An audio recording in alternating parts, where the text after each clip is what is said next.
for at least Kaufman and Nulabol. Yes, you're involved. Yes, you drop back some spots there, but the cars appear to be running. They appear to be in decent order. And if we go back to green, plenty of time to try and make up some of those positions. And for them, they'll probably go the first, especially for, as we mentioned, for Nulabol. You know, he was actually qualified up in the 8th spot. Now he's got a car. He's not sure how much damage that there is, you know, how loose the bodywork is. His aero okay. He'll probably take the first couple laps a little bit soft before he tries to move back up in the field. How about this, too? Remember, Shadowin had that spin on the formation lap, and he was able to work his way back up to 9th.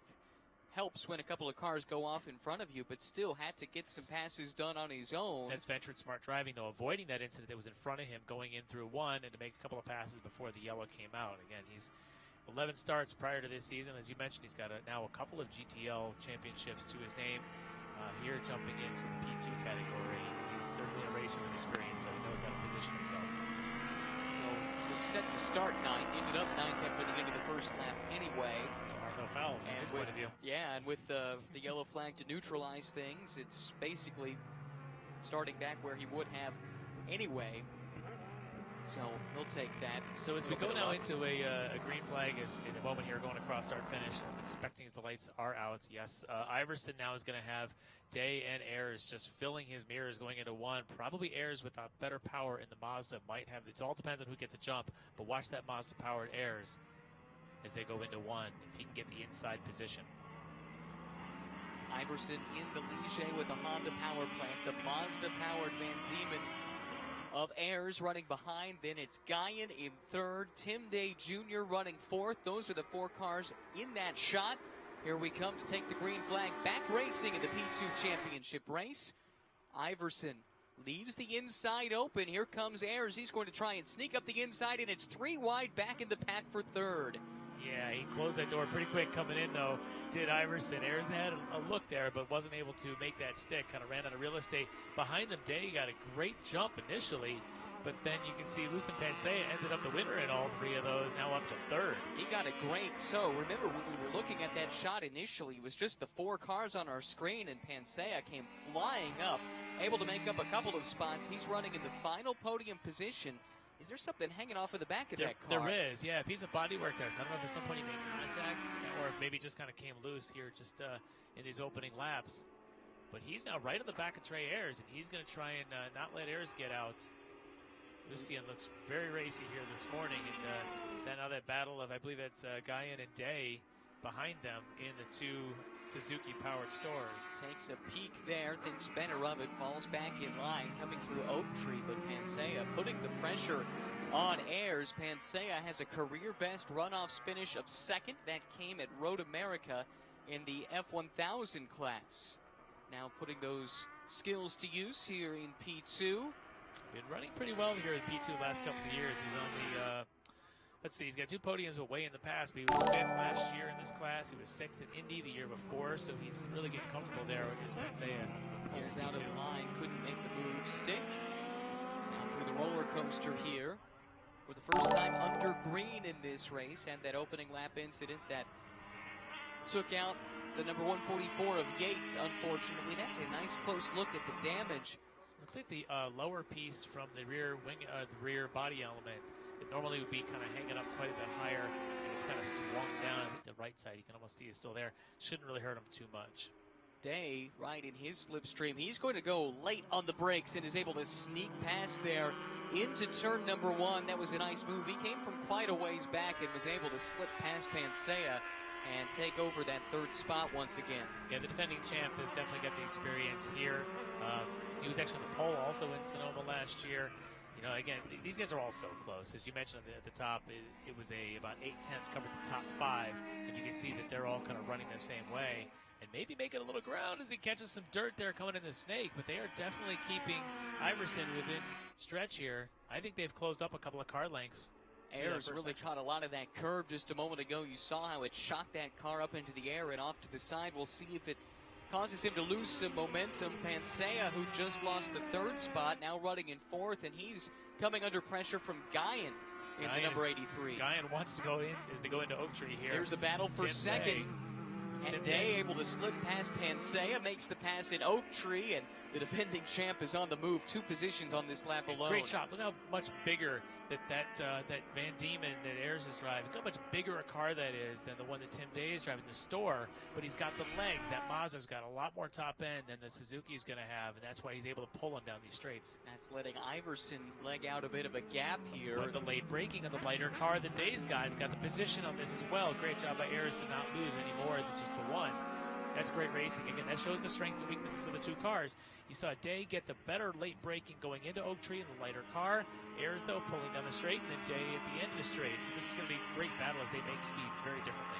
A really fascinating fight at the front of this grid. The top 5 right here, all within striking distance. Iverson has not been able to pull away despite all the battling going on behind him, as Day now moves up into the 2nd position, 0.3 of a second off of Iverson as they came across the line that time. This right here is the fight for 4th, a little bit further back.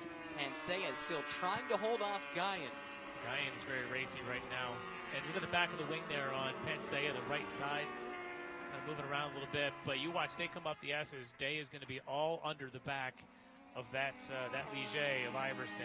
That nice little thin, low Store car. He's lighter. He should be quicker through this section. And if he can get a draft, he can stay up there. It's really fascinating. These different cars, different power plants turning basically the same lap times. But he did not get a good run off of there, as he's now got Ayers all in his mirrors. Let's see what Ayers can do as we drop a little bit further back. Good looking scrap heating up here. That's Moulton, the number 71 there, chasing down that big blue car. That's Shadowin. Yes, yeah. It is. So a nice recovery. Shadowin must have just made the pass of Moulton at the first half of this lap or so. So that moves Shadowin back up into 7th. Actually, that's the highest he's run today. Started 9th, or was supposed to. Had the spin on the formation lap. Had to start at the back. Made up all those spots on the opening lap before we went yellow. And now has made his way up into 7th and is trying to track down Rupert, who is some 6 seconds up the road. And Rupert here, both in the Suzuki power plant, Shadowin and Rupert. Rupert, though, is in the lower slung Store chassis, where Shadowin's got that much bigger, taller. You can see the West. Great shot there, how much taller that chassis is. Back to the front, yes. Oh, and it's not Day anymore at this point. It's Ayers has made the pass. He's going to look for the lead here. Able to make that pass on the back straightaway was Ayers, and now he slides to the inside. Pressured, pushed down to the inside a bit there by Iverson, but he's able to hold this spot. It's sneaking into the picture. Here comes Day, the defending champion, a 3-way fight for the lead. So he tried that move on the restart, wasn't able to get far enough to hold the position. This time just got the nose in front to keep Iverson to the left of him, but as they both kind of went slow through there, that's when Day came right through. And if Day can get a good run here, this, again, should be able to, unless he's got a horsepower disadvantage through the S's. But they're all going to be tight, as we mentioned. They all qualified together. These 5 are not going to shake any of them. This is just going to be a battle royale right up to the end. Well, a new leader here for the first time on lap number 6 of the P2 championship race. Getting word, we're talking about the differences between these chassis.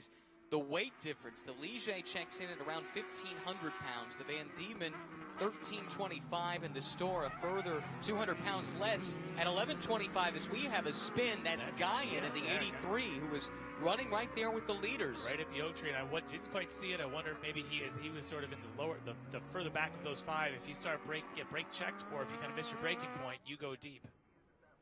So now we're down to a 4-dog fight at the front. The good news for Guyan is he had built up about 13 seconds over the 6th place car of Rupert. Let's take a look and see what happened here. If you can, Larry, point out what you notice. Yep, as he's just on the way in, he just tapped the brake, maybe a little bit the brake bias to the rear, just sort of locked up a little bit. Pansea also looked like he had his hands full, and he dropped the left rear wheel, but he was able to keep it under control.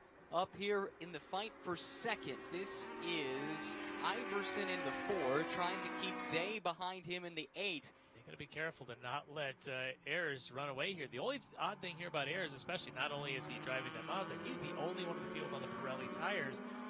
Honestly, I'm not sure how the Pirellis normally stack up. We've seen the Goodyear-Hoosier battle in some other classes, but on those Pirellis, if they are just now coming into their own, he could start to walk here. So it's really important for Ayers Day to maybe do a little working together so that they don't lose him. The last 2 laps through NASCAR, Ayers has really used all of that runoff on the outside of the curb. He seems to be the only one of these leaders that feels comfortable doing that. You have to wonder about reliability as we go throughout this race. That puts a lot of stress on these highly strung chassis. After a while, you start shaking carbon fiber in a prototype car across curbs, and they start to get little cracks here and there. They start to come loose, and then you lose all that aero. So in this type of corner you see here, this south bend, it's a very fast left-hander that the bottom drops out of. Very important to have strong aero there. So as the race goes on, you start banging around that front splitter or the aero underneath the car, and all of a sudden you lose that grip. You'll find yourself off track right in all that grass and that dirt. Lucian Pancera looks like he's had a little trouble keeping pace with the top 3. Had the great start, was running up towards the front, and now dropping off a little bit. Same could be said for Day here in the 8. Doesn't seem to have the same kind of pace that we're seeing from our 2 leaders the last couple of laps. Ayers had the fastest lap of the race a moment ago with a 151.348. Yeah, the Suzuki just doesn't have the top end power that the Honda and the Mazda have, but it looks like Iverson is able to kind of maintain here. Ayers is a little quicker coming down through the roller coaster, but Iverson definitely has got the wheels to keep up with him. He got a little closer down the back straight. He's not going to let Ayers run away with this. 8 laps to go, and you're exactly right. Iverson showing the nose of that Ligier chassis just to the inside there in the braking zone. Half a second faster on that last lap. He just again reset fastest record here. The previous record was Yates at a 52.8. Iverson last time through a 50.4, a full 0.6 quicker than Ayers, so he was able to gain the ground. Oh, and by the way, their top speed down the back straight, just shy of 150 miles an hour. Unbelievable. This is not just all aero in the corners. These guys have got the top end as well. And Iverson's trap speed is significantly higher than anybody else. We've talked about how good he is in a straight line. That's 4 miles an hour quicker than what we saw from Ayers the last time through. 8 miles an hour faster than Day. So we talk about that Suzuki bike motor just does not have that top end. That's why he needs to stay close and use the draft where he can. These are the kind of corners he can close. You can see he's done that under braking, but he cannot lose it. He's got to get a strong exit. He's so fast in that corner. Just see how much you can see him gain 3 car lengths through Oak Tree. Well, it's a 3-way scrap at the front of the field with 8 laps to go. The P2 championship very much in the balance at VIR.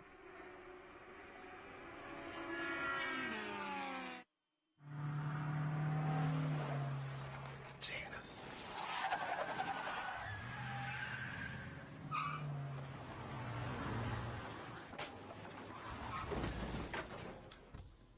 What's up, Doug? Hi, Cheryl. What got into you? At Sunoco, we know how to fuel peak performance. We've been doing it for American racing for over 50 years. Fuel your best.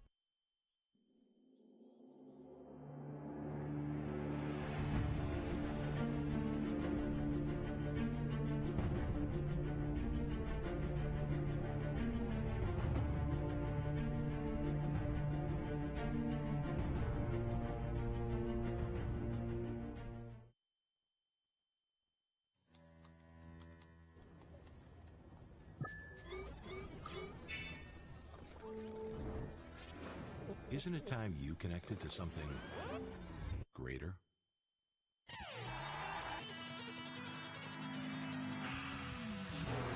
Sometimes the best way to connect is to disconnect. This moment of escape was brought to you by Haggerty, for people who love cars.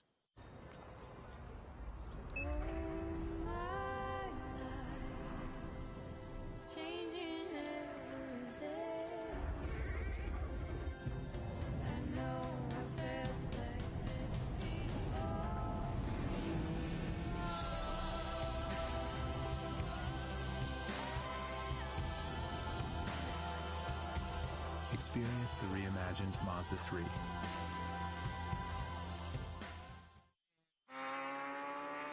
While we were away, the complexion of the race has changed dramatically. That is the number 4, the pole-sitting car of Robert Iverson, and he is stranded right there in Oak Tree. But he's in a precarious position as we watch that replay. Here he comes into Oak Tree being challenged, and that explains it. There was definitely some contact there. I think Day saw a gap that he thought he could get in through. Unfortunately, the gap just wasn't there as Iverson had the line and came in. Day, unfortunately, as we mentioned before, Day's great under late braking, but when the line's not there, it's just not there. And Day under assault right now from Lucian Pansea.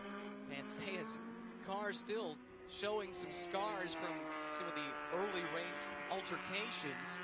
Gotta wonder, too, a little bit about Day's car after that contact. Trying to get a look at that left front. He looks okay, but maybe down that front straight, maybe you're coming off a hog pen. He was just a little bit thinking about it. I don't see much damage, though. He looks all right.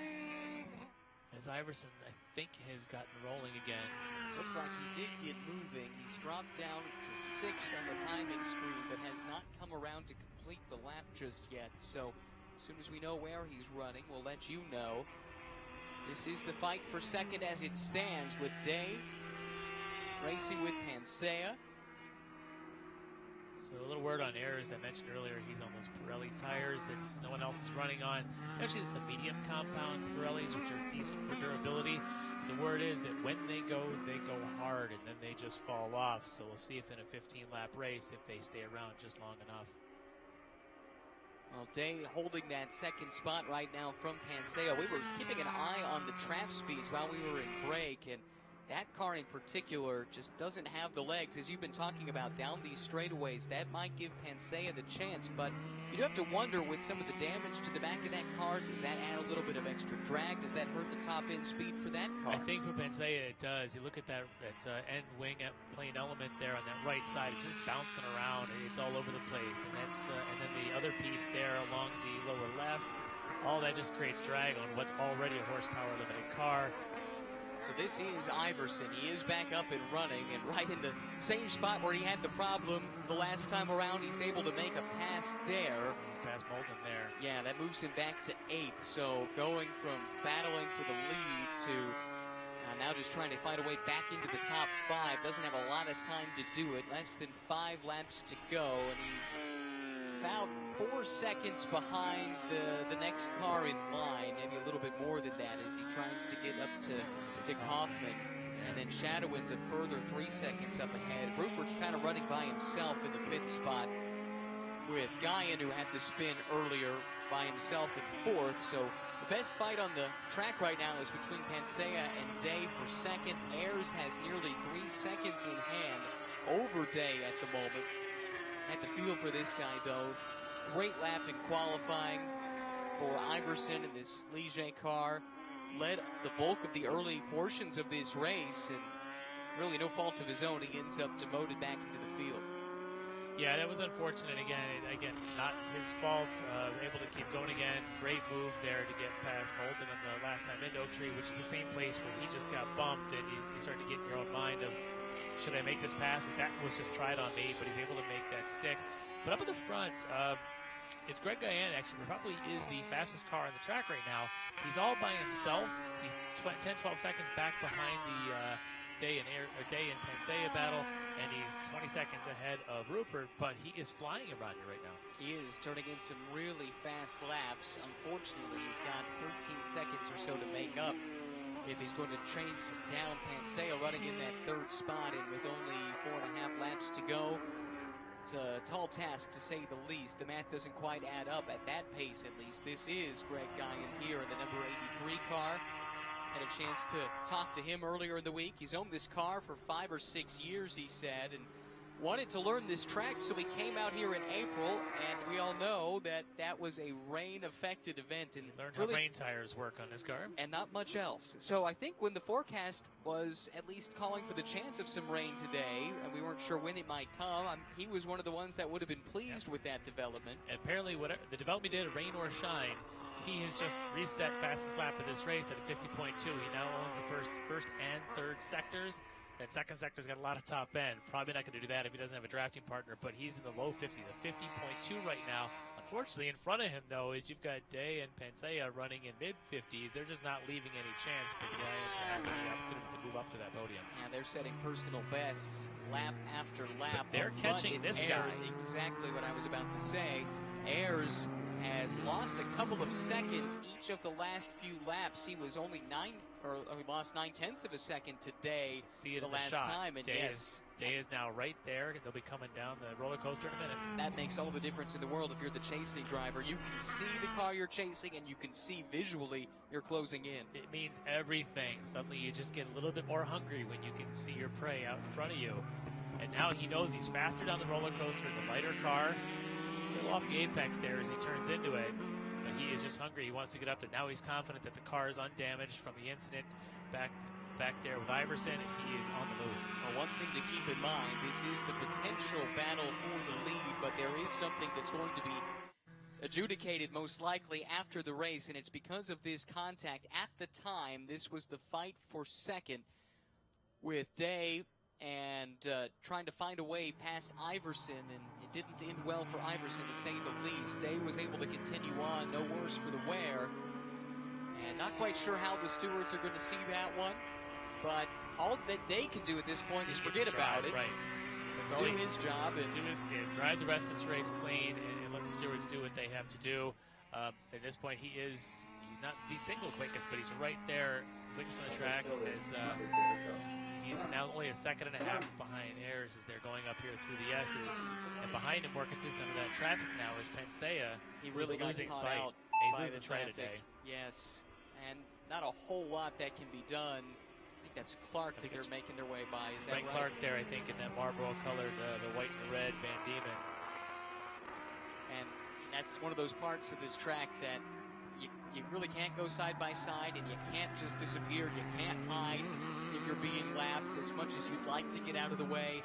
And it stinks for Panzer, who had a really nice race going, but ultimately just caught traffic at the wrong time. And now look at the difference here between second and third. Day, a second and a half, though, behind Ayers. This is going to be the fight here in the final 3 laps. He's catching him by a half a second a lap. 3 laps to go. A second and a half back. The math adds up. He'll be there. But does he have enough time to make the move? It'll be fascinating to watch this develop here as they come around the line. Oh, and that will not help that bid. Sliding off track goes Day. I was just saying, Ayers had responded, was doing personal best right up there until Day. That hog pen bend is the single hardest corner on this track. It goes off camber right in the middle of it, and it's also critical to get a run. Day went risk-reward, and risk ends up butting him. Pensea elevated up to second. Let's look again at what happened. Came in with a ton of speed. He actually just missed the turn and missed the apex. You can see he didn't catch any curb on the way in, but if you do, you miss that mark, all it takes is 6 inches of grass, and suddenly you are loaded with grass. And that is a bumpy ride through the grass here at VIR. That did not look comfortable. These cars very happy on the smooth surface of the racetrack, not so much through the grass. Looks like Day dropped back to the 4th spot after that. As Ayers continues to work his way through the traffic, he's leading now by 5.7 seconds with just a couple of laps to go. Trey Ayers, 8 previous runoff starts. He did win the Spec Racer Ford class in 2017 at Indy. Legendary win there, 72 Spec Racer Ford Gen 3s lined up in that race, and it's a drafting crazy race, and he was able to come out on top. Today, not a drafting race, but he's got himself in a strong position. And Lucien Pensea, despite all the broken carburetor on that car, we talked about how important that is, he's just going to keep putting his head down and going. Behind him is Greg Guyan, who's again been continuing to go fast lap, fast lap, fast lap. Now he's got a whole day behind him. But Guyan looking very strong right now also for a podium with about a lap and a half to go. So for Pansera, a second place, should this result hold, that would match his career best at the runoffs. That came with Road America in 2013 in the 1,000 class. And here is Guyan, currently running third, has had a nice, solid day when misfortune has found some of his competitors. He's been able to capitalize and just put together a clean race. Very fast again. Here's the right line here. I say that just as the car goes a little wiggly in the middle of it, but he got the turn in, and then the car must have just caught a little bit of the inside of that pavement change as it goes from the flatter pavement to a little bit of a seam there, but trying not to make a fool out of me. And for Guyan as well, with 1 lap to go, this would match a career best. He has a couple of third-place finishes in previous runoffs appearances. He's got 3 seconds in hand over Day, and plenty of pace to keep him behind as we go back to our leader. Coming through the S's once again, Trey Ayers has been dominant since taking the lead. Had a nice battle with Iverson to try and get to that spot. Iverson, by the way, has recovered to get up to 6th, making his way past Kaufman.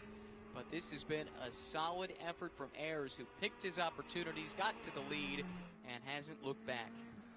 He's just been a machine. Once he was able to kind of let the things get into that position, because the first 5 laps of this race was a crazy swapping spots.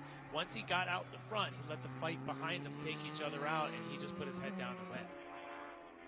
Trey Ayers looking for a second Runoffs championship. He's from Gainesville, Georgia. Ayers Racing and Mazda supporting him. It's a Van Diemen with Mazda Power. A successful season all around. Real quick on him, Hoosier Super Tour, 10 starts, 7 wins, 6 poles. He was on the podium in all 10 of those starts. He has been the class of the field. He has been consistent all year. Great season for him. Just his first season racing in the P2 category, so he has picked this up very quickly, shown a great deal of pace, has had success on the Super Tour, and now the ultimate success at the SCCA National Championship Runoffs. Trey Ayers clapping his hands in celebration. He knows what this means.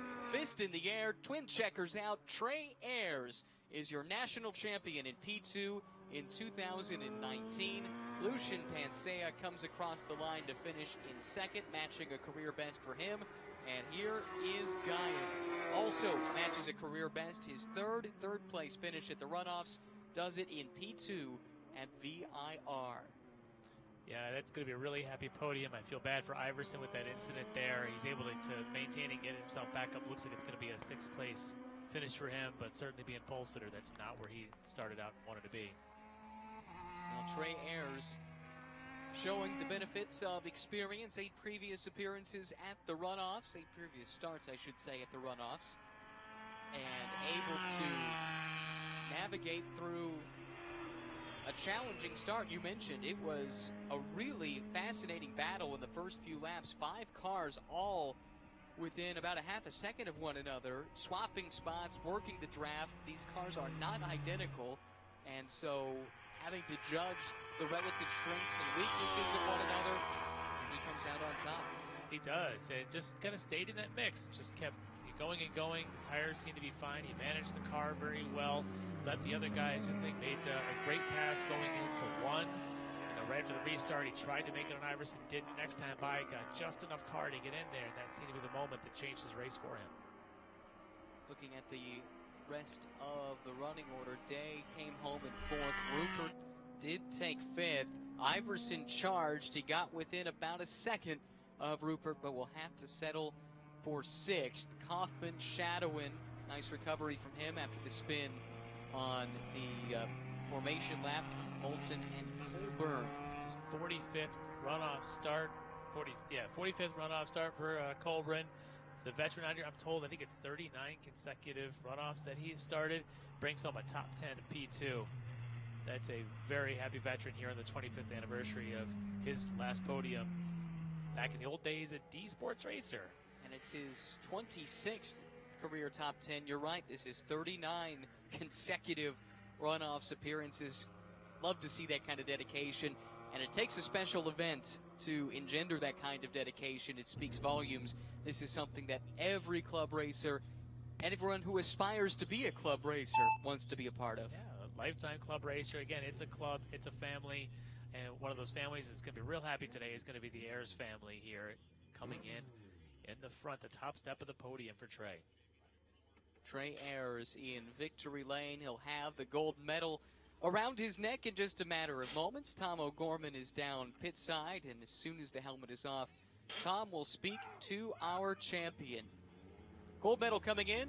Tom, what does our champion have to say? Yeah, Ryan, down here shaking hands, lots of celebrations. You can tell this one means a lot. We'll get the gold medal around the neck.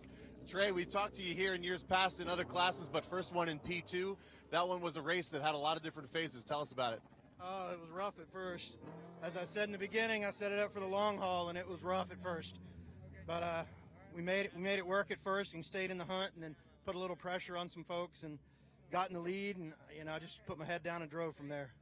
Yeah, it got a nice gap at the end there, but there was a lot of action early on. The car looked like it was just most stable, able to attack. Any help with that? At first, it was really pushy, and if you overdrove it, it was really loose until things warmed up. Maybe we didn't make the right choice, but we're sitting here, so we must have made the right choice. Absolutely. Congratulations on the win. Thank you. A big congratulations from us as well to Trey Ayers, who clinches his first championship in this class, in his first year in this class. It's pretty impressive. Big jump coming out of the old days running Spec 4s. These have got a little bit more power. Trey Ayers over Lucian Pansea by 3.8 seconds. Greg Guyan finishes third, the final step of the podium. Tim Day Jr. and Mike Rupert fourth and fifth. Robert Iverson will have to settle for sixth after starting on pole. Contact dropped him further back, so a decent recovery to get there at least. Thomas Kaufman seventh, Peter Shadowin eighth, Michael Moulton in ninth, and Richard Colburn, as mentioned, in 10th. Down now to Tom O'Gorman to hear from second and third. With Lucian Pansea finished second place in P2. We talked to Trey about how that race kind of had a number of phases through it. Lots of action early on, but you kept your nose clean, and here you are. That was the plan to begin with, keep it clean, put pressure, starting fifth place. It's not the greatest place to start, but I knew if I, put my foot down and keep a clear head, I could do good. Absolutely, you did good. Absolutely. I'd like to thank you, my crew, Young Racing. Hello to my girls at home, and it was an awesome race. Thank you, guys. Congratulations on the silver. We'll walk back to Greg Guyan here.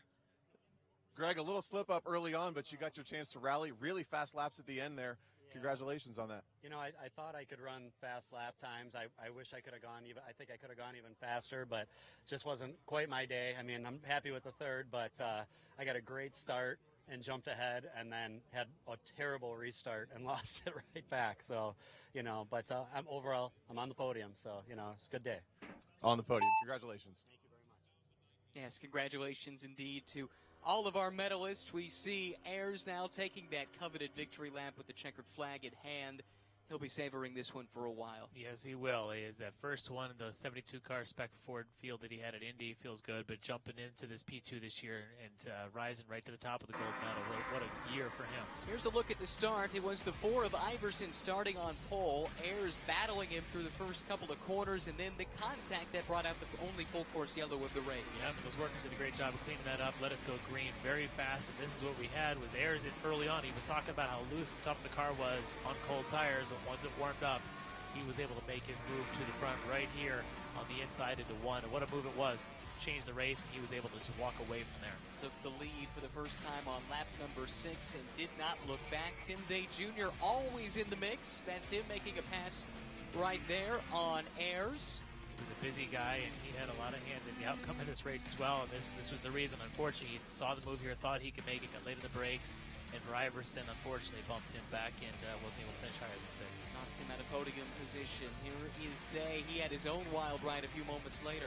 That is a crazy ride. That hog pen is a hard corner, but this guy nailed every corner. Trey Ayers, already a champion in Spec Racer Ford, adds a championship in P2. Congratulations now to a two-time national champion.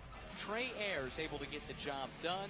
Coming home in second, Lucian Pansea, and Greg Guyan completing the podium with a third-place run in the SCCA Runoffs and VIR. A tremendous race in P2 and a deserving national champion. Look at the celebration there from Trey Ayers as he crossed the start-finish line under the checkered flags.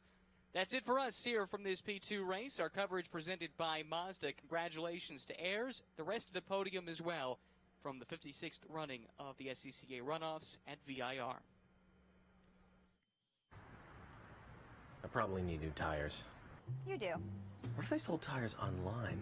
We do. We're TireRack.com. They could offer lots of tires. We have so many tires. And help you find the right tire. It's called the Tire Decision Guide. Oh, and they could ship them to a nearby mechanic. We shipped over 7,000 independent recommended installers. This is an amazing idea. Sorry. TireRack.com, the way tire buying should be.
The first ever race at Virginia International Raceway unfolded in 1957, but predating that date was the creation of a class called F Production, and that is the race that will be run today to decide the national champions for the Sports Car Club of America's National Runoffs. Hi, everybody. I'm Greg Creamer, joined by Andy Hollis, and this is a historic class, Andy, but it is one that has really thrived. It really has. F Production harkens back to the earliest days of SCCA, with the first runoffs win coming in 1954 by Art Bunker driving a Porsche 356. Yet it remains both relevant and competitive with the introduction of more modern machinery. It does indeed, and there's some great stories that are unfolding on this starting grid. A bit earlier, Ryan Marine took a look at some of the potential contenders. F Production, one of the hallmark classes of the SCCA. This field is absolutely stacked with 7 past champions and 21 total championships. Let's introduce you to some of the contenders. Up first, Kevin Ruck, a 2-time champion in his Acura Integra. It's been a feast or famine year with 3 wins, but also 3 DNFs. Up next, Joe Huffaker in an MG Midget. He's a legend in the SCCA. His father is in the Hall of Fame, and Joe Jr. is close behind. Eric Prill, driving a Mazda Miata, the Indy champion with 7 podiums in 13 starts. Ken Kennard, also in a Mazda Miata, 2 podium finishes and seemingly always in the mix. He's your Hoosier Super Tour points leader. Charlie Campbell in a Mazda Miata. His car is prepped by his brother Tom Campbell. 3 career podiums, including last year at Sonoma. And John Bauckham in a Fiat 124 Spider. 3 championships in 12 starts, but he's making his first runoffs appearance since 2001.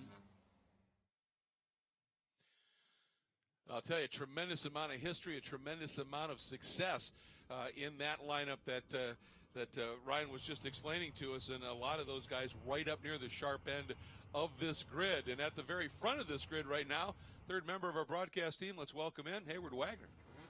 Guys, this is a very full grid, and I'm not just talking about race cars. Family, friends, crew, a lot of folks up here, a lot of eyes right now on this race. This promises to be a barn burner. I was talking to Tom Fowler, who prepped a couple of cars in this field. Who are the friends who are going to work together? He said in F Production, when the helmets go on, there are no friends. This is going to be hammer and tong all the way.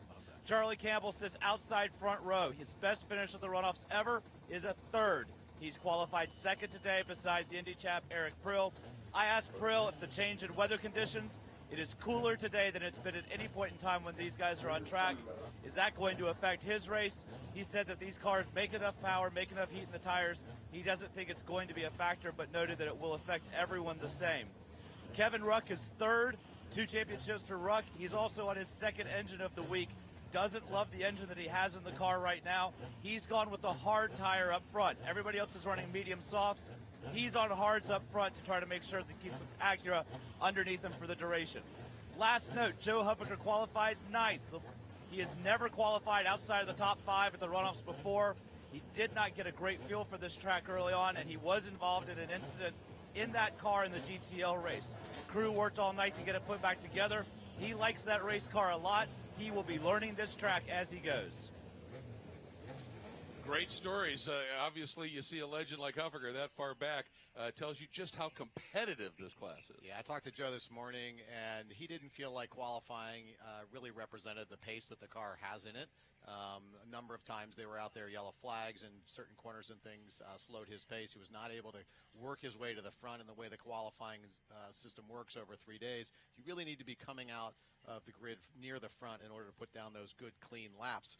And those problems they experienced in the GTL race, all fixed. It was a broken steering arm and a flat tire. Simple fixes, and car good to go this morning. And just make sure they've got the right setup on it. A guy who had it dialed in qualifying for sure, getting his 4th tire rack pole. Eric Prill out of Topeka, Kansas, in Kansas region, in the MaxtonFight.org JPM and Hoosier Mazda Miata. Great lap. by the 2017 champion. And joined on the outside of that front row, as you heard from Haywood, the number 89, Charlie Campbell. Great qualifying effort in his JPM, Carbotech, Hoosier, and Barrington Mazda Miata. In that second row, the number 73 of Kevin Ruck, two-time gold medalist, but a bit of a struggle here this weekend. And hopefully he'll be able to hang together the Hoosier Carbotech Acura Integra, joined by the number 9 of Craig Keem out of Akron, Ohio, in the Northeast Ohio region, a two-time gold medalist. Last one coming, though, in 2002 at Mid-Ohio in the Midwest Motor Cars Goodyear Lotus Super 7. Starting in the 5th spot, the 106 is Robert Garrison. Busy guy this weekend, running out of Knoxville, Tennessee in the Sports Car Parts Mazda RX-7. Entered in 3 classes. The number 51 starts 6. That is Ken Kennard out of Sebring, Florida. Runs out of Atlanta region in the Northwest Cable Mazda and G-Lock Mazda Miata. Starting in the 7th spot, the 08 of Bill Hingston out of Parker, Colorado in the Mazda JPM Mazda Miata. Starting in the 8th spot, the number 52 Mason Workman out of Winchester, Ohio in the Ohio Valley region entry, the Hoosier Carbotech and Planet Miata Mazda. Starting in the 9th spot, the gentleman we've been talking about, number 77 Joe Huffaker from Petaluma, California, San Francisco region. 10 golds across his runoff career in that Huffaker Engineering Goodyear G-Lock MG Midget today. Starting alongside in 10th, number 47 David Bednarz. Ann Arbor, Michigan, Detroit region, the Dynamax Exhaust Olin Shocks Mazda Miata. Starting in the 11th spot, the number 124, John Backham, out of Waxhaw, North Carolina, Central Carolina region, 3-time gold medalist in the Backham Motorsports Hoosier Fiat Spider. Starting in the 12th spot, the 54, Charlie Mathis, out of St. Jacob, Illinois. He is driving his VW Rabbit. He was gold medalist in 2006 G Production at Heartland Park, Topeka. Starting in the 13th spot, the 03, Mark McAllister from Webster, New York, Florida region, is where he runs, and it's the McAllister sign Mazda Miata. Starting 14th, the number 33, Les Cheney out of Eden, North Carolina, in Central Carolina region, the Appalachian Race Tire Sam Moore Racing Acura Integra. Starting in the 15th spot, this is a huge story, we'll talk more about it, but pay attention to the number 60, and it says 60.0. We'll explain that. Is Mark Weber out of St. Louis, Missouri, in his Mazda Goodyear Red Line Oil Mazda Miata. Starting 16th, the number 42, Gerald Lamb out of Oswego, Illinois, Milwaukee region is his home region, and the Hoosier Carbotech MGB. Starting in the 17th spot, the 07 of Andrew Wright out of Murfreesboro, Tennessee, in the Eastern Tennessee Race Prep Spitfire. Starting in the 18th spot, the number 131 of Terry Wagner out of Kernersville, North Carolina region is his region of record. Get a grip, Triad Auto Specialty Integra. And rounding up the field, starting 19th to 71 of Keith Church from Greensboro, North Carolina region in the Pro Bodies race class. And my wonderful wife sponsored Toyota Corolla. That's the field. They're on their pace lap. When we come back, we'll have the green and the run for the gold in F production.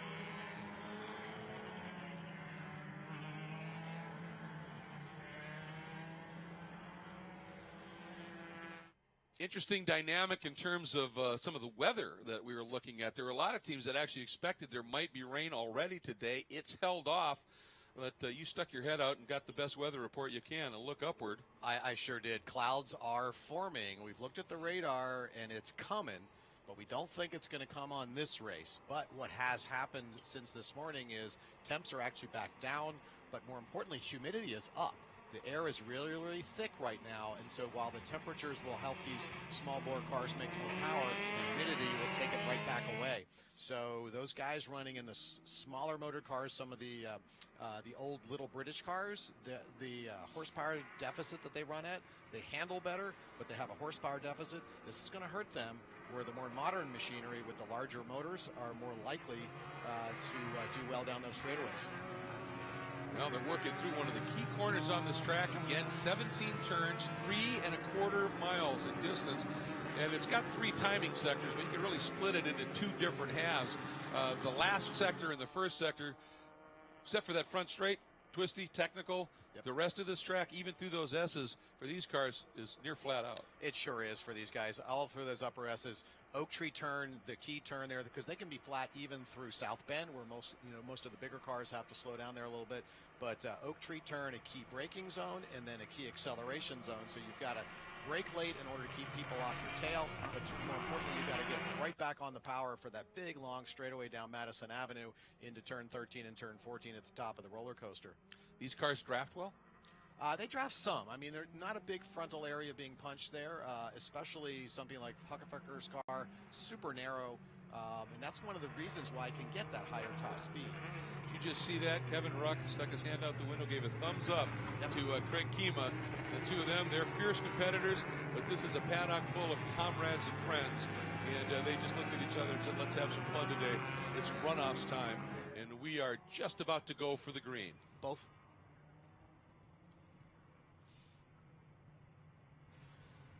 Lights out on the Camaro safety car. We're about to go green at Virginia International Raceway for the run to the national championship in F production.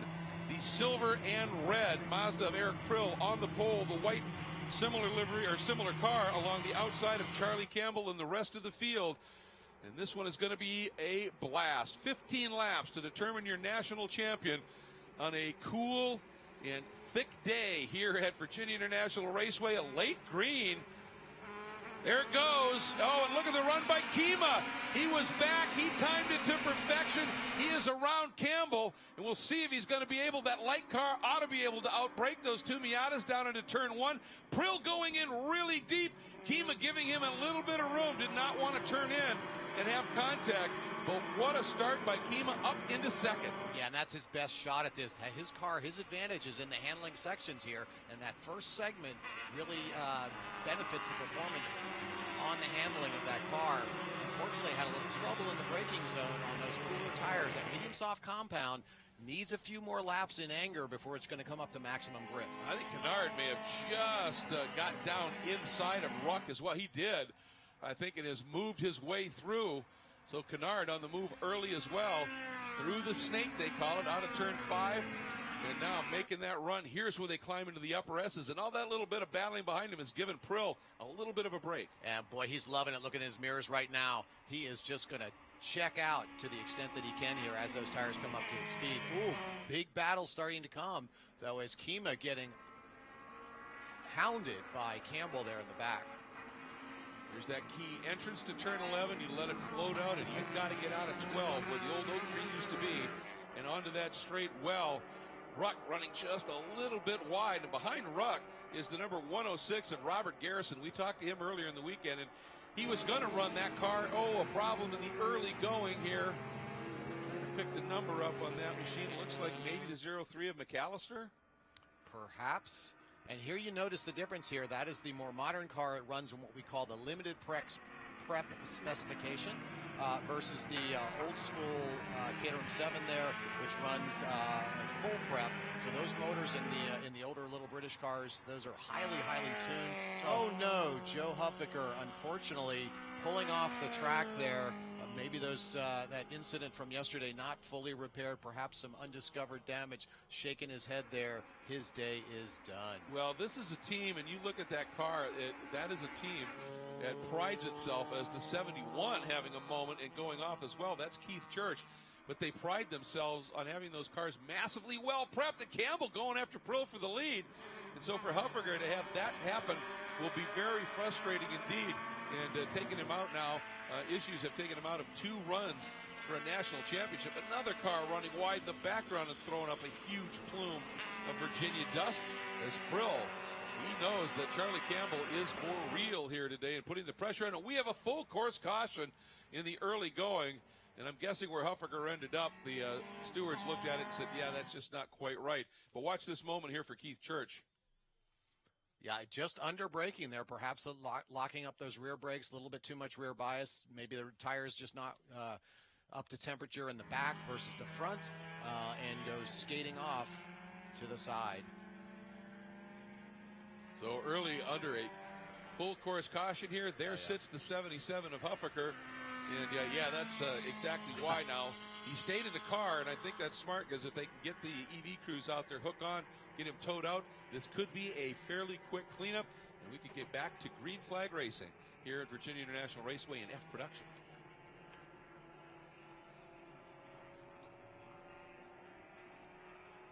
You can see just how low that car sits there, how low it's built to the ground there as the grass comes up. It's basically buried in the grass.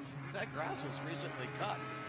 So that car lowered to within an inch of its life. There is not a stone unturned in preparing that car from the Huffaker organization. No, they are Absolutely. Those cars are just incredibly well turned out. And you don't see them have those kind of issues very often. Nope. And I'm sure that's going to keep Joe frustrated. And that, in a way, there's a silver lining to that. He'll be back because he loves this stuff. Absolutely. I mean, it's a super long tow for him. Although last year it kind of makes up for it. Last year it was basically at Sonoma is his home track. That's where his shop is. He basically could drive the car down into the right into the grid straight from his shop when he wanted to. So this kind of compensates for that. But he'll be back. And there's nothing like some kind of adversity to make you double down for the next go round. Absolutely. You see a little wipe of the visor there as well for Craig Kima. We're getting reports may have a slight bit of drizzle coming down in the nearby town of Alton, Virginia. Things could get interesting here in F production while we are running under caution at VIR. Janice.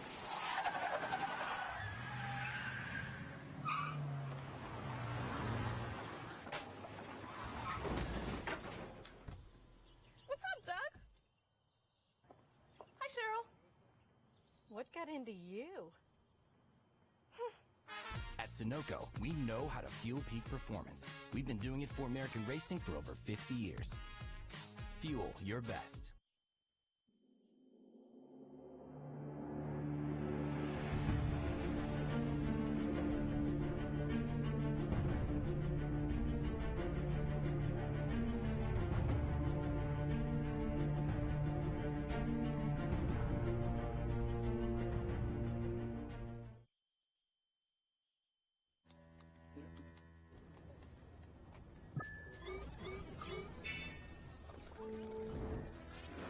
Isn't it time you connected to something greater?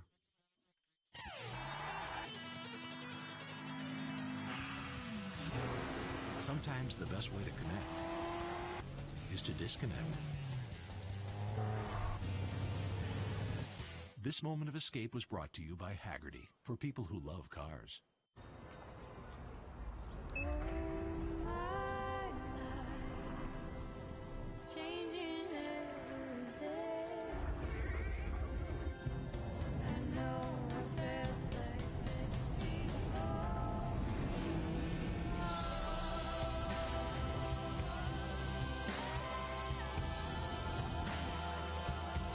Experience the reimagined Mazda 3.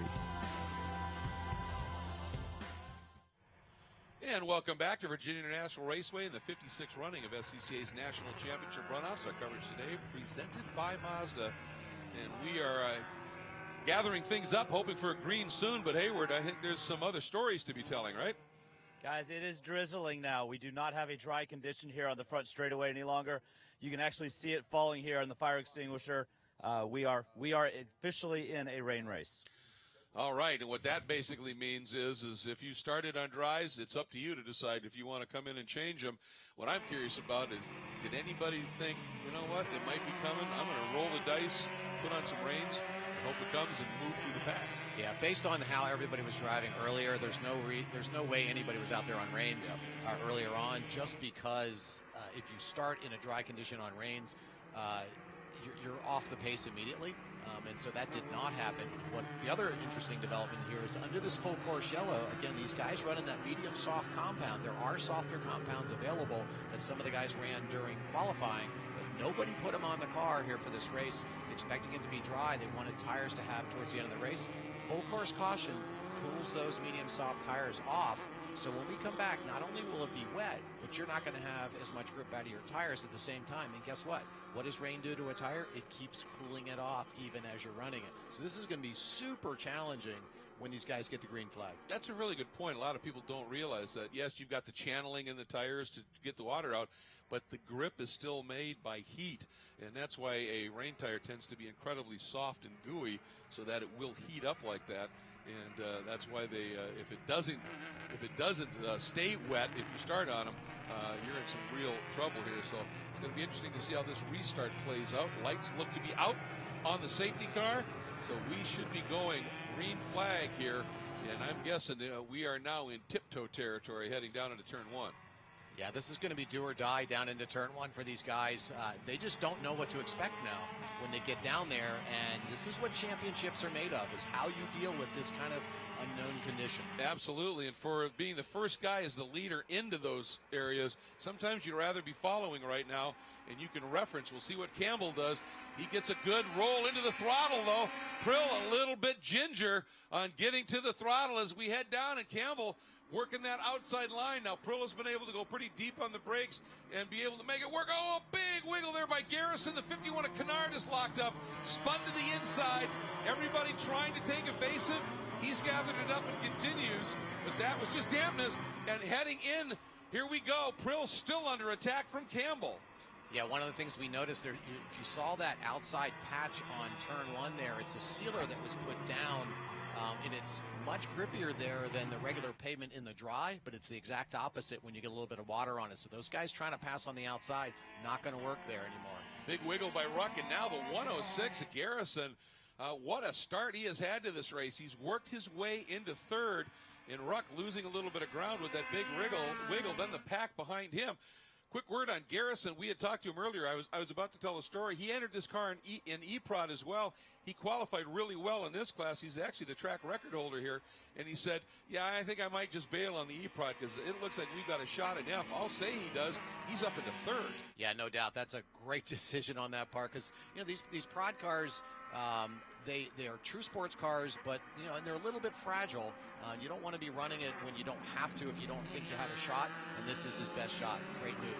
Yep, the 106, the blue machine, now in front of Kima, then a recovering Ruck, but Ruck is coming along, and especially if it's damp, everybody's on slicks, and you've got a front-wheel drive car, advantage right there. Yeah, he's chatting with him. I mean, his eyes lit up when the forecast was turning to rain. That is his best shot as he's out here with a softer motor than what he came to the track with.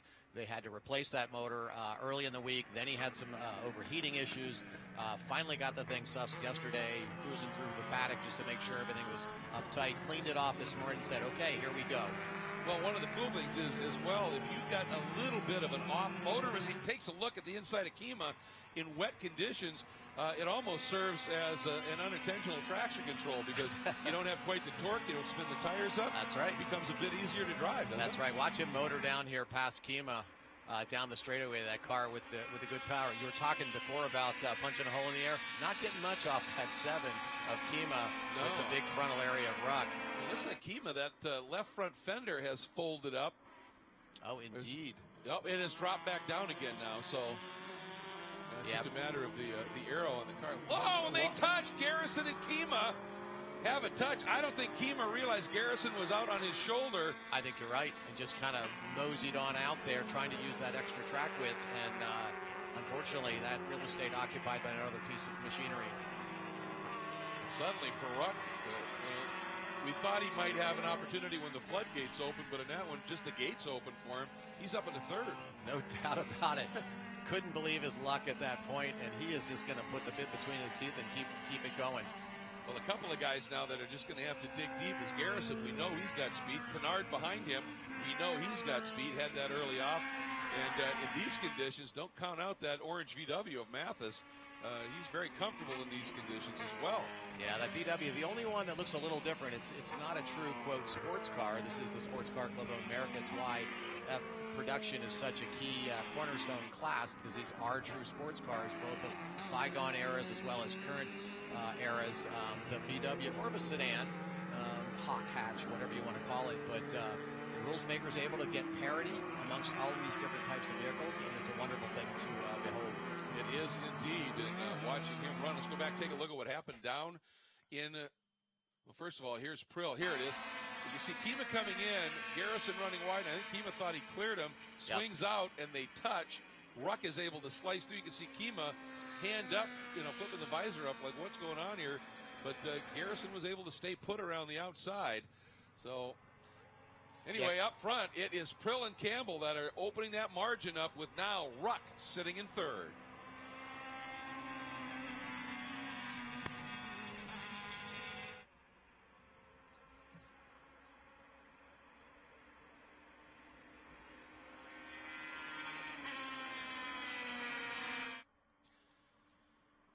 Eric Prill continuing to lead in the run for the gold in F production and doing a nice job. He's driving extremely precise lines. There's still a dryish groove on the track. If you get off of that, it gets a little sketchy. But right now, Campbell is just sort of referencing off of what Prill's doing, Andy. Yeah, but to let you know just how low the grip is at this point, these guys are circulating 12 seconds slower than their qualifying pace, which was done in cool, dry conditions. So definitely the grip at a premium right now, which really highlights driving technique. It does. Smooth, crisp driving. Boy, a nice move there by the 52 of Mason Workman as he just sliced up, got around both Kennard and Mathis. Kennard now working the outside of Mathis, and he's able to pick that spot up. And a guy who I think is benefiting from these conditions is the 124 of John Baca. He's a three-time gold medalist, and he's running that old Fiat Spider car that he has run in this category for a lot of years. It really wasn't the weapon to have here in the dry, but in the wet, we've talked about it, a really good driver, and you've got the car that's set up well. Bacham's doing a brilliant job, and it sits up in the 5th spot right now. Yeah, he sure does. And as they always say, rain is the great equalizer, and cars that have great handling are the ones that do well in the rain. The power, typically, you can't put all of it down coming off the key turns like this. This is Oak Tree. So those cars come all the way out to the edge of the pavement, unwinding the wheel, rolling onto the power. But if you've got an excess amount of power relative to the amount of grip, you can't use it. And again, down the end of that long back straight, you see Campbell gets pretty close to Prill. But where Prill really seems to have an answer, and it's important if they're this close at the end of the race, is through 16 and down through Hogpen. See how close Campbell is here. And the last few laps, it's right through this section of track where Prill is able to open the margin up just a little bit. And he does it again there. And that's a really technical corner, but also one with a high risk involved in it. And Eric's got his car set up perfectly. You watch that thing carve through there. You've seen it in a number of races where guys have gone just a little too fast there. It's off camber. And then as soon as you get near the edge of the track, if you get even half a wheel off, the pavement drops off very quickly and it just grabs your car and pulls you off into the grass. Campbell is relentless in his attack on Prill right now, and that's okay. These guys have done this many times. This is just sort of the nature of F-Prod. You see these absolute battles, 2, 3, 4 cars covered by nothing many times. I think that the track has gone back to a little bit drier state, and they're able to use a bit more of the road right now. Yeah, indeed. If you look at it right now, the fastest car on track is Campbell, turning 209s. Their qualifying times are 207s, so we're back down to not quite qualifying level yet, but we're getting a whole lot closer. These guys, they're definitely going to be on the edge, but slightly conservative to what they're doing. As it dries, they'll get more and more cavalier with their approach and use more and more of the track. But you always want to leave just a little room when conditions are unclear. Watching Kennard, I was wondering, is he going to actually try and stuff it down the inside there? Yeah. He decided better of it there. He didn't get the memo. You can't pass there. Yeah. But he was going to try.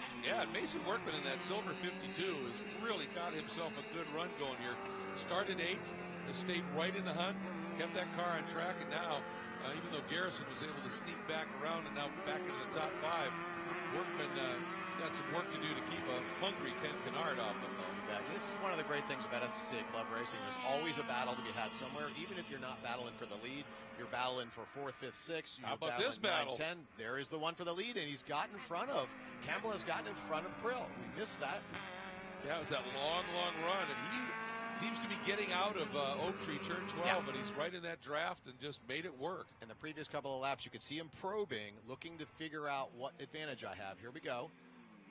Oh, yeah, great run down Madison Avenue, down into turn 13, just pulls in front, and that's the way you want to do it. Pull in front of the braking zone. That causes Prill to have to brake early, and then the pass is sealed right there. You don't have to worry about the repass.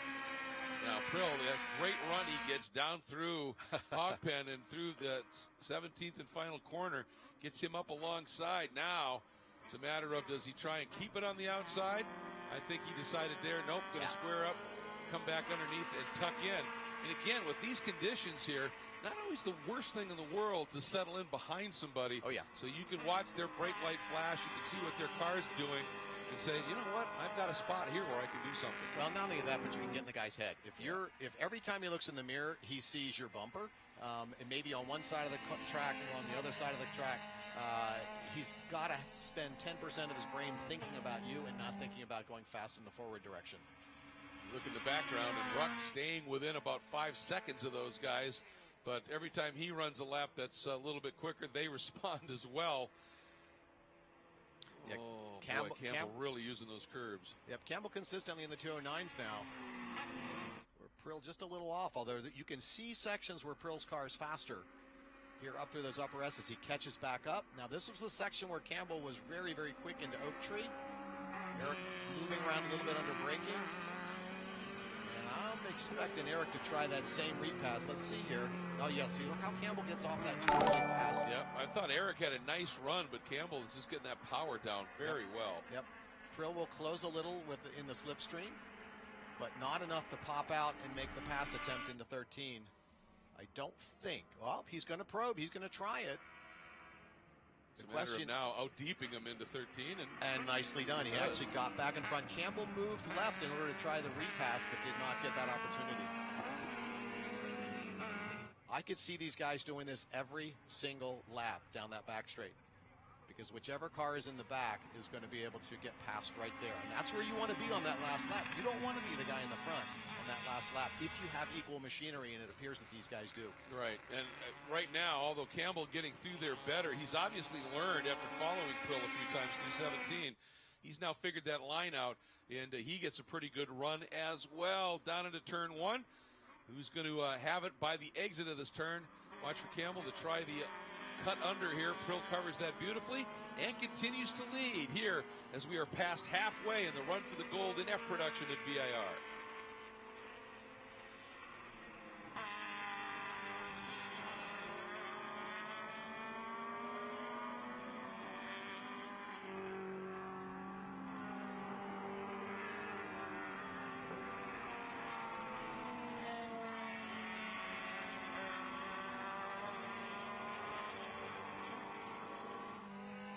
The battle for 5th is as intense as it gets here in F production. Ken Kennard in the blue and yellow Mazda working the outside of Mason Workman in the silver Mazda, but they just went through the turn 3, 4, 5 complex side by side. Incredibly close racing. That has now given Garrison in the 106, the blue car, an opportunity. Not quite close enough, but an absolutely superb battle. Mason Workman picking up that 5th spot with Garrison or Kennard, and then Garrison next up in the order. This is great stuff. It sure is. I mean, you're not really supposed to be able to go through there side by side. And this is a look. I told you we would tell you this story. You see the 60.0 on the side of that car. This is Mark Webber, and frankly, I nominate him now to be forever called Mr. SCCA. The 60 means this is his 60th start in a runoffs race. The .0 makes it 600. This is his 600th SCCA race start, and he has been doing this a long, long time. And this is the first year he's just running the one class. He normally runs 2, and he said, "I'm just focusing. I want to enjoy this one." 60 and 600. That's just remarkable. Yeah, what a great moment. I talked to he and his wife there in the paddock at one of the parties the other night. And great folks, very indicative of the longevity of SCCA and the family atmosphere. Great to have them out here competing. And just to finish that story off, it's his 37th consecutive runoffs. Wow, that he's run. Amazing. So, yeah, the man, he defines SCCA. And when he's not behind the wheel, he's out in the corners. He makes his living taking pictures of SCCA sports cars. So he's just totally immersed. And this is a good one here. Campbell and Prill, the battle continues. I'll tell you, Eric gets out of turn 3 really, really well. Sometimes you can't do a lot with it. Yeah, if you look at the sector times, Eric is a couple tenths faster there in sector 1, but Campbell consistently quicker in sector 3.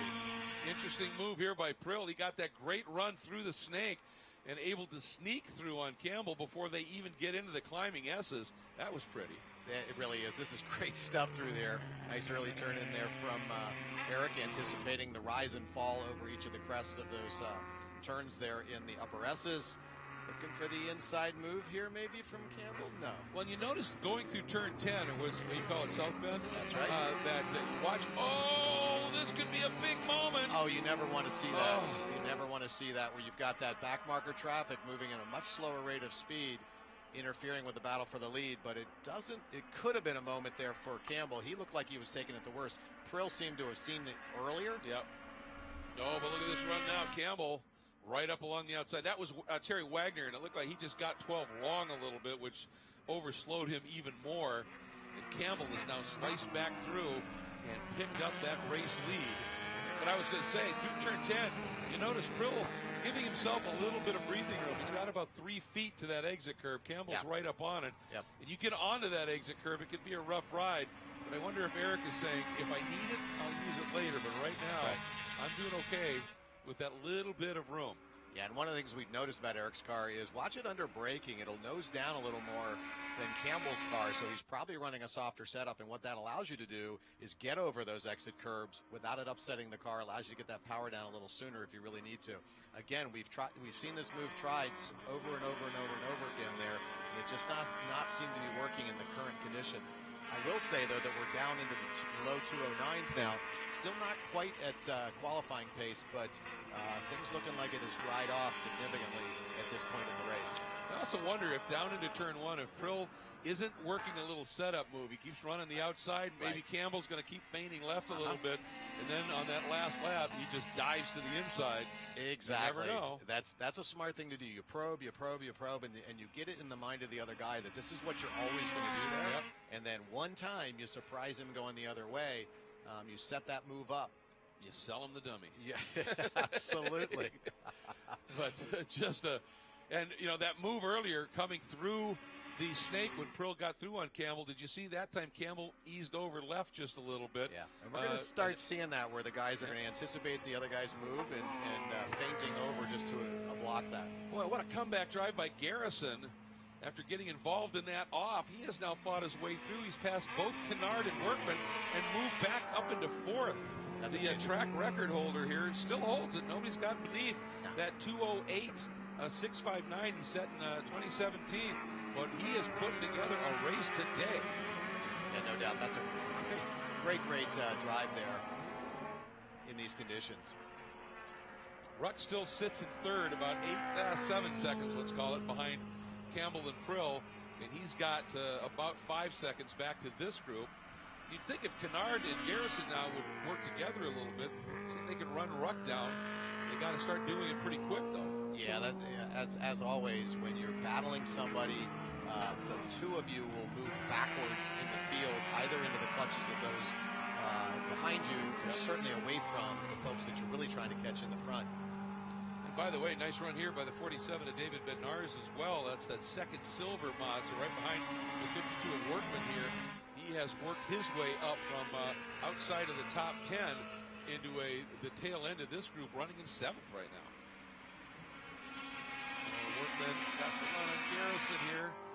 See if he's going to try the move to the inside. Showing the nose. Garrison just covering it a little bit. Just a slight fade there to the inside. Well, and you might say, well, was Garrison blocking? His argument was, no, I was passing Kennard. He was, exactly, because that's exactly what he did. Yeah. Multiple lines through that turn, and they all kind of come together right here into turn 3. Because turn 2, not much of a turn. It's more of a setup for turn 3. This is what we call NASCAR bend down into 4A. This is 4A. Look at this great battle. Yeah. Ooh, Workman completely sideways there. And Kennard, when he turned in a little early to 3, he ran wide on the exit. So Workman said, well, I'm going to try and get down the inside. And then Kennard just stayed put.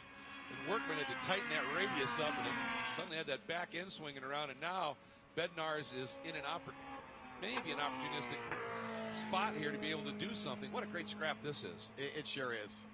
Although, unfortunately, as you say, they're moving farther and farther away from the podium. It's a great battle. Yep. But they're moving farther and farther. And here's our battle for the lead again. These guys, we've seen this story. No, this is not a replay. Yep. We've seen this over and over and over again. Cars super equally matched. And down that back straight, The car in the back almost always able to complete the pass. Not quite there this time. He does pull in front, does Campbell over Brill. It was interesting. Up until this attempt here, these guys, those passes, when the guy was through, he just let him slide in, which has allowed them to make that gap. I think it's gloves off time because Prill stayed put on the outside there. You got it. 5 to go. All bets are off with 5 to go. And they're well enough in front of the field now.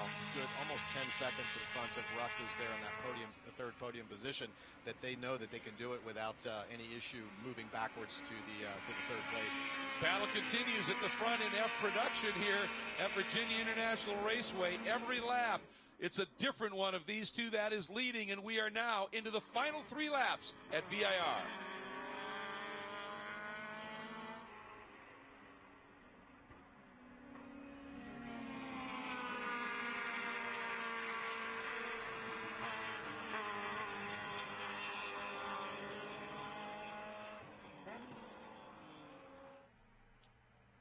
They've thrown off the gloves. The battle is on. Eric Prill has gone into the front once again. He was the pole sitter, but he and Charlie Campbell in that white Mazda have been swapping the lead every lap.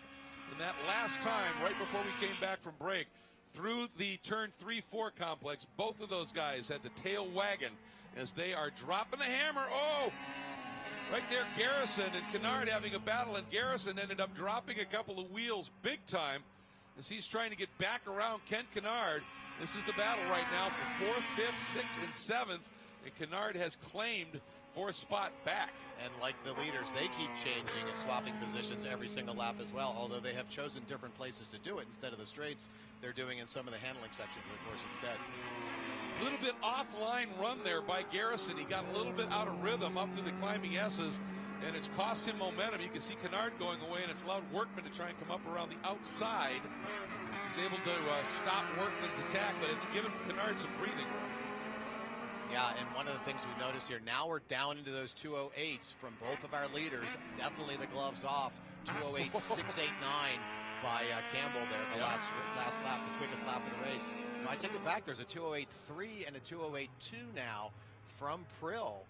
So that's the new track That record. is. Yep. That is.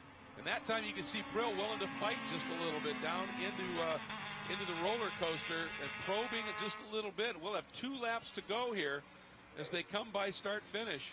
But by doing that there, he lost his exit speed, and he lost his opportunity for the pass down into 13 at the end of Madison Avenue. Yep, and this, once they get through 1 and 2, this is where the cars, they've been pushing it here, and the cars are starting to get a little tail happy. Boy, Campbell really doing the rim shot there. Yeah, once you start working those tires really hard, you start losing grip. You ask a little more out of your bank account, and there's just nothing left there, particularly at the end of a long race like this. And that's why they ran those medium soft compounds, because they wanted something here at the end. They didn't want to go as fast at the beginning. You want to have something here at the end, particularly when you know you're going to have this kind of a battle. Oh, Campbell running a little wide there. That got him a bit off rhythm. He's still missing a couple of apexes. Prill got a nice run. We've seen Eric, and Campbell knew it. If he didn't move over, Prill was going to try and slice through. And by this time, Ruck is off from third. He is. Hopefully nobody going to pass him. Oh, 4th place coming up. Here they come. Ruck needs to pick the hammer up. This is for the bronze, the final podium spot. He's got an issue. Oh, you can see smoke out of the back. And so now Kennard finds himself in a medal position. Here we go. The big run out of Oak Tree and the run down this long straight. Let's see if Prill wants to lead here. That's you don't know. Exactly. This is a question mark here. They each know each other's strength at this point in the race. A little farther back there. He didn't get that good run. Campbell always with that good run out of Oak Tree there, but here comes Prill with that slipstream. Nope, just going to follow him through this time. Oh, and Campbell backs him up a little bit there at 14, which, you can do that. That's a tactic. Then you roll back through, keeps him back. Prill, this is the part he's always really good at. Remember here, down through Hog Pen, onto that front stretch, and you need that run. And meanwhile, Kennard trying to solidify his hold on third as Workman slices around Garrison for 4th. Here we go down the front straight. And this is where Prill gets a run. And keep in mind, as the white flag's coming out with 1 lap to go, there's that move to the inside. He'd been running to the outside lap after lap. Can he make it stick, or can Campbell out-deep him? Prill to the inside. Campbell pinches him down. Prill, you can see him sawing at the wheel. And Campbell is going to have just enough to be able to lead through. And keep in mind, folks, both of these cars list JPM on the side of those cars. That's Jesse Prather Motorsports. Right. These are both cars built and prepped by Jesse, so you know they are pretty equal. A little bit of smoke there from Garrison. Something's gone wrong. Or was that just a brake lock? I think it's just a brake lock up and or a missed shift there in the heat of the moment. You know it's the end of the race. You're really, really focused, and oftentimes super easy to miss when you're doing that heel-toe downshift. These cars, very traditional. Maybe his rear tires are going away. That could be, too. Well, he's certainly been pushing him. It's all giving Kennard a little bit of breathing room, but now Mason Workman and the 47 of Bednar's see if they can get back up and make this another big battle here. Speaking of big battles, here we go. Up into 11 and Oak Tree for the last time. Hugely critical to get a run here out of 12.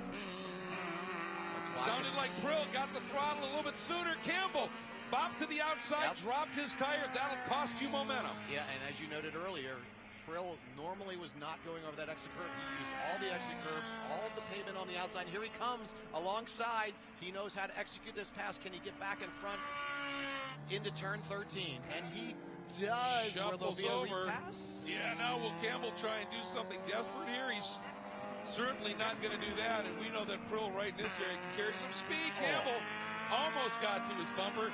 Last time down the roller coaster, heading into turn 16 right here. Now, the right-hander, this is it, hog pen. Oh, a wiggle by Prill. He was able to hang on to it, but did it cost him that momentum? Here comes Campbell. He's drafting. Who's going to get it done? Prill trying to figure out where Campbell's going to go. Here's the run to the flag. So close. Prill gets his second gold medal, and it all came with a heck of a moment in Bobble in his best part of the track.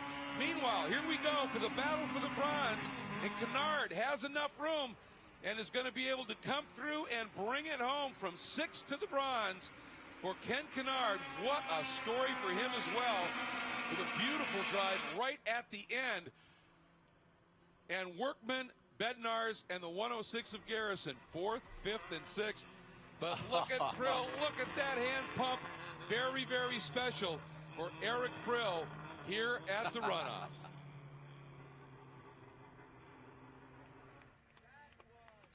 Look at them talking to each other. They're waving to each other. They're waving. Look at the corner workers bowing down.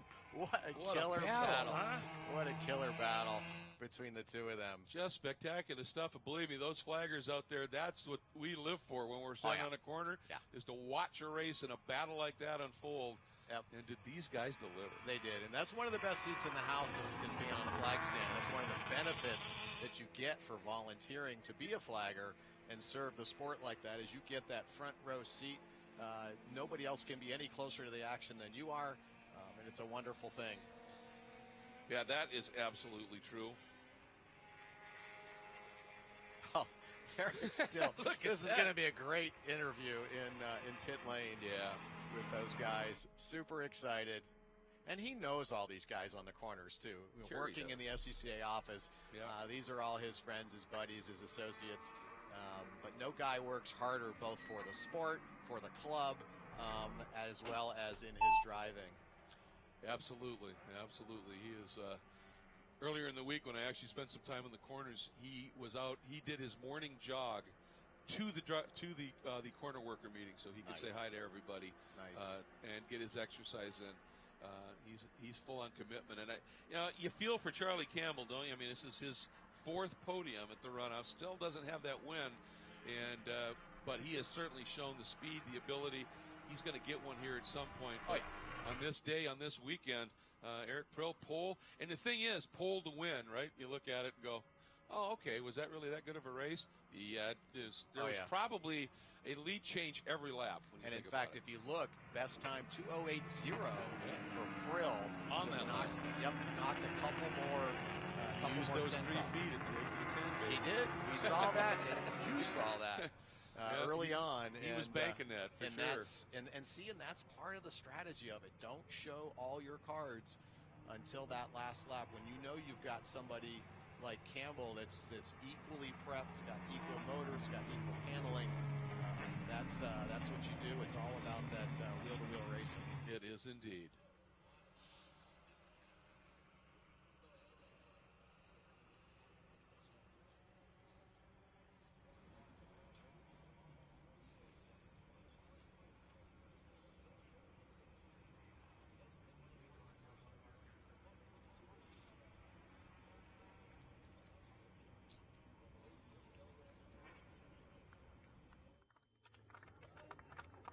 In his 17th runoff start for the second time, Eric Prill leads the drive to the medal queue and will be getting a gold draped around his neck. You see on the side of that car, it says MaxtonFight.org.